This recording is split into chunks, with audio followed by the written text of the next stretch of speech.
Hey everyone, welcome to our first ever Fitness and Movement YouTube video. So today's topic is general fitness guidelines. So it's that time of year again where people tend to overeat a little bit, and let's get ready to go back to the gym. So a common mistake that a lot of people make, and all three of us have been guilty of, is overtraining. So you go back to the gym, you work out extra hard, your body's not used to it, and what happens? You can't walk for 2 weeks. So here's a couple tips to help you, get going.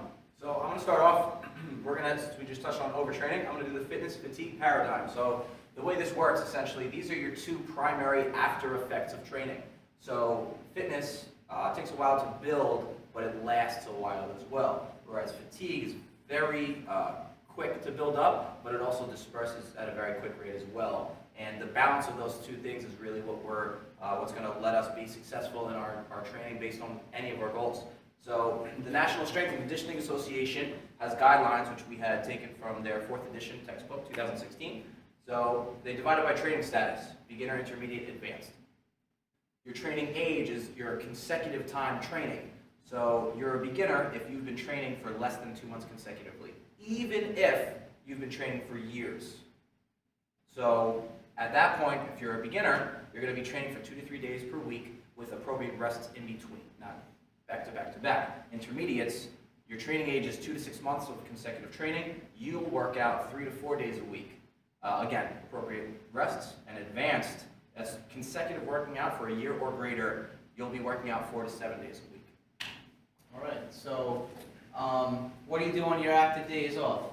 You do active recovery. So a couple little things you can do is some gentle range of motion exercises. You can go on the treadmill. Just basically the idea is getting, pretty much bringing blood flow to the area.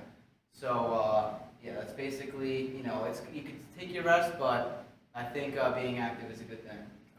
It's active recovery. It's just a low level exercise that's not too taxing on the body and allows you to recover while staying active. That's a key point. It can be as simple as just going outside and going for a nice brisk walk for 20 to 30 minutes. Nothing too strenuous, just a nice exercise to keep the blood moving, keep your body moving. I'm going to talk to you guys about training splits. So if you're just starting off or getting back into it, or even if you're even more intermediate to advanced, I think the upper body, lower body split works very well. So here's how it would work in a sample week. So Monday would be your upper body training day. Tuesday would be your lower body training day. Wednesday, you can throw in an active recovery day. Thursday, it's back to upper body, and then Friday will be lower body again, and then you take the weekends off. That's a pretty good split, considering what Dan showed us here to kind of encompass your frequency and your training volume throughout the week. Exercise selection. So you really want to focus on prioritizing main multi-joint exercises as the foundation of your program. Our lower body, this would be squats, deadlifts, lunges, leg press, so on and so forth. Upper body, you're looking at your rows, your pull downs, your chest press, and your overhead press. Just really something that you can progress over time, that's challenging to the body, and that really hits multi-muscle groups. So basically, I'm going to talk to you guys about reps and sets and how you can configure that within an individual workout. So if your goal is for strength primarily, your rep ranges for exercises are going to, per set on a given exercise, is going to be 6 or less reps. Sets would be 2 to 6 sets per exercise, and rest would be about 2 to 5 minutes between your sets. If your goals are for power, which would be more of kind of athletic, explosive type movements like a vertical jump or a clean or a snatch, anything to that degree, your rep range is more about the 1 to 5 range. You do about 3 to 5 sets with 2 to 5 minutes rest between each set. If your goals are for hypertrophy or muscular development and size growth, we're going to look at a 6 to 12 rep range. That's really going to be your bread and butter to really promote muscular gains, with 3 to 6 sets per exercise and 30 to 90 seconds between each exercise, a little bit shorter than the previous two. Lastly, we have muscle endurance. This is going to be your higher rep sets, anything from 12 reps and up. You can do about 2 to 3 sets per exercise, and your rest is going to be short, so it's going to be 30 seconds or less between exercises. Anything you guys want to add?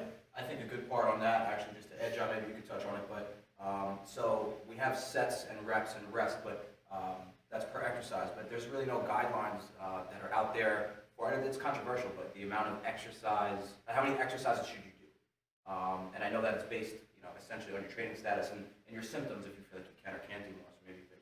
So I think personally, it's based on first off who we're talking to. So if it's athletes and this is an off season, you're gonna want to basically increase that volumes, that set and reps. But if we're talking about the general gym goer, the people that are basically getting back into it, I think your best guideline would be to work on those soreness rules. So, if you're working out and you can't move for, extended period of time, 2, 3, 4 days, you probably overdid a little bit.